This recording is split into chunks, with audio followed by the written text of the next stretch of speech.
Space isn't just empty darkness. It's a canvas. And to see it properly, you need the right brush. I am a 32-year-old astrophotographer. It started as a hobby, but it became an obsession. My current setup is a beast, a Celestron Edge HD 11-inch Schmidt-Cassegrain telescope. It sits on a heavy-duty equatorial mount that tracks the rotation of the Earth with surgical precision.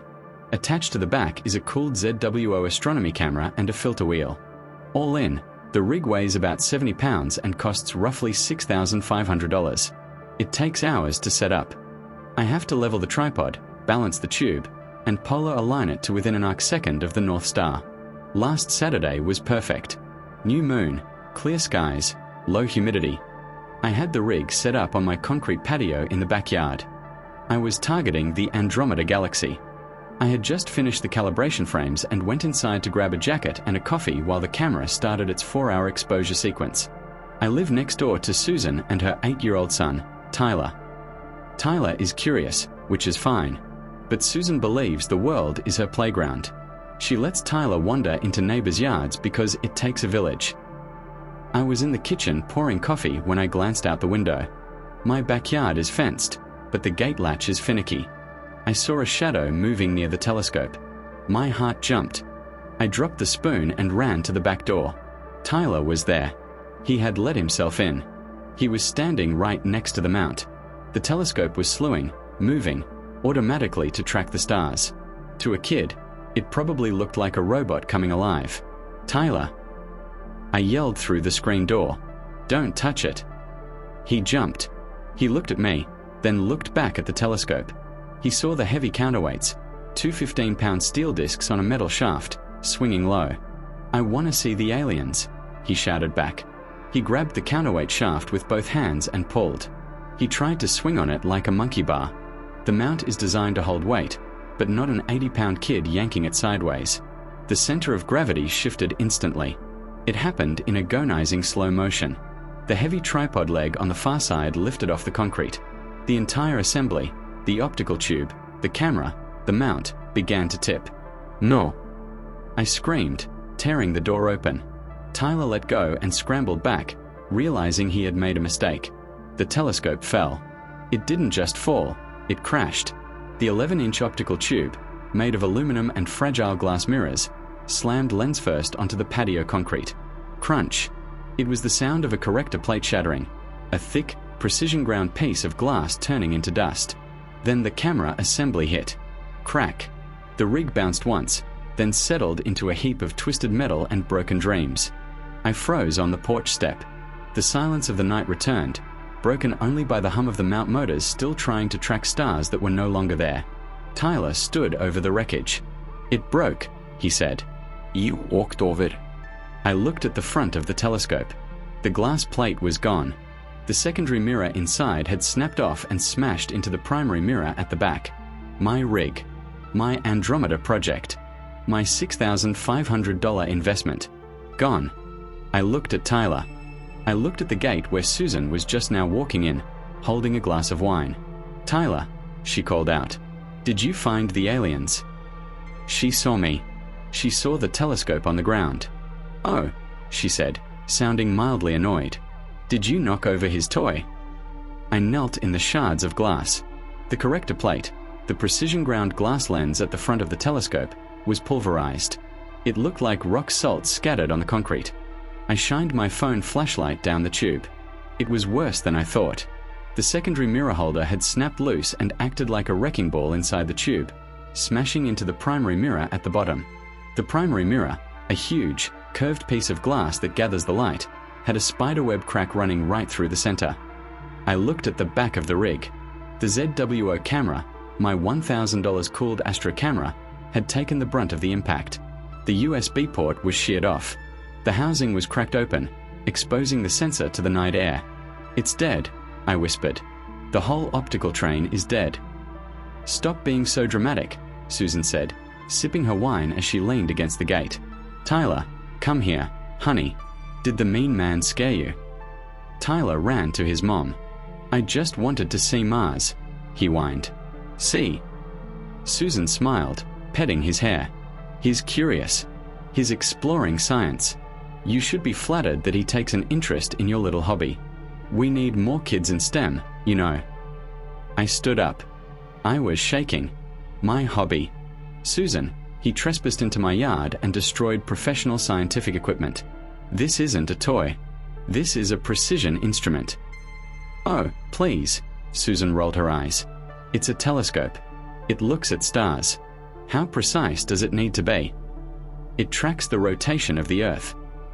I shouted, and now it's scrap metal. Look at the glass. Look at the camera. Well, maybe you shouldn't leave it out where kids can reach it, she snapped.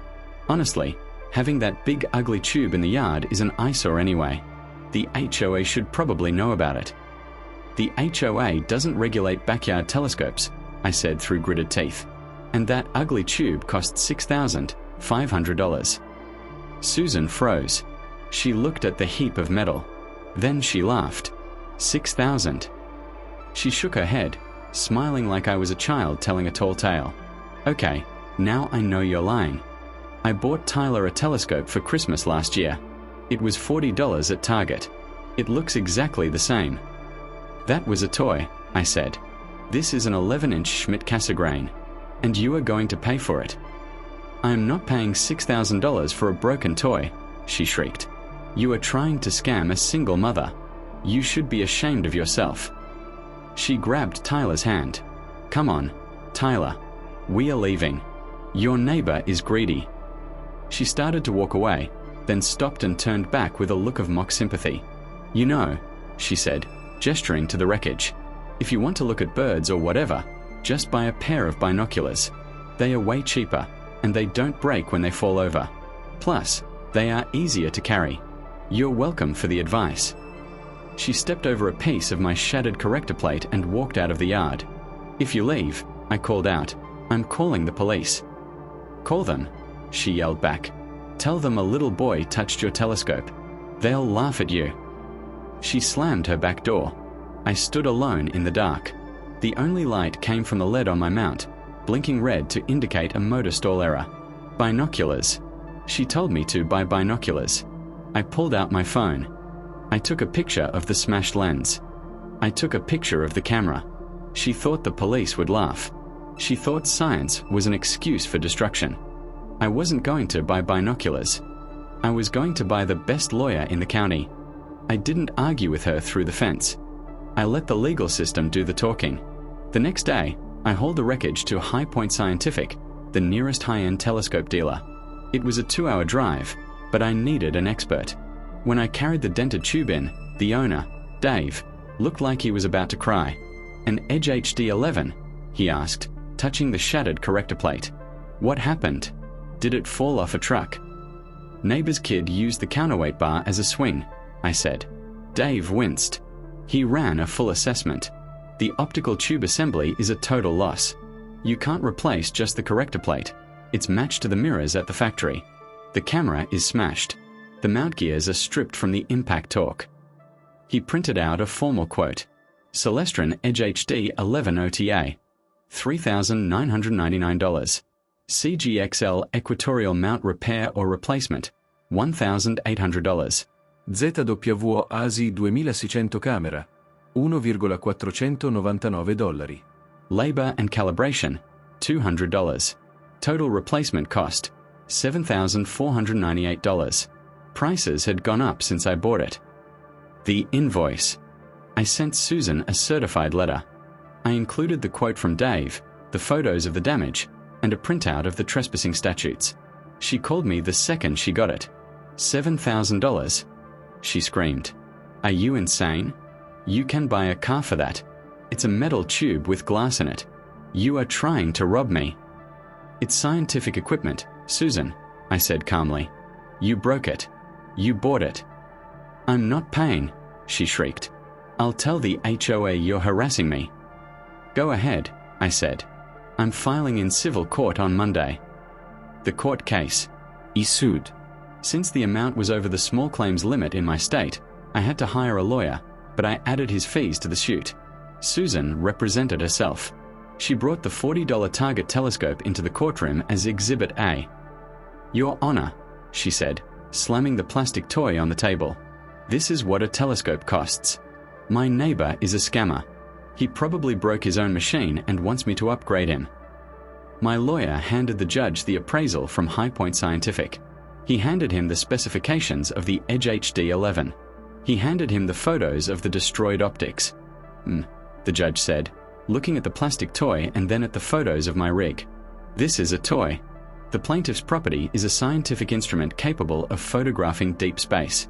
The expert testimony confirms the value. Do you have a counter-appraisal? I don't need one. Susan argued. It's ridiculous.